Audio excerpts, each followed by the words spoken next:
ഞമനേങ്ങാട് theatre village അവതരിപ്പിക്കുന്ന ശങ്കരേട്ടന്റെ വെളിപാടുകൾ എന്ന നാടകം ശ്രദ്ധേയമാകുന്നു. വീട്ടുമുറ്റത്ത് അവതരിപ്പിക്കുന്നു എന്നതാണ് ഈ നാടകത്തിന്റെ പ്രത്യേകത. അത് തിരിച്ചറിഞ്ഞപ്പോ ഞങ്ങള് തീരുമാനിച്ചു ഞങ്ങളുടെ കെട്ടിയമാരെ സഹായിക്കാൻ വേണ്ടിയിട്ട്. വീടും തൊടിയും വേദിയാക്കുന്ന അവതരണത്തിലൂടെ അയൽപ്പക്കത്ത് നടക്കുന്ന വിശേഷങ്ങൾ നോക്കിക്കാണുന്ന രീതിയിലാണ് നാടകം ഒരുക്കിയിരിക്കുന്നത്.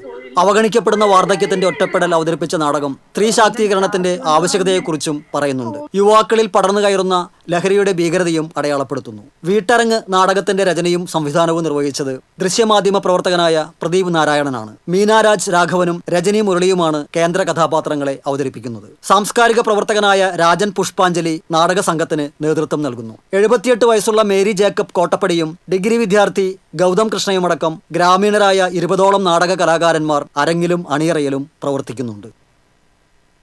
TCV എരുമപ്പെട്ടി.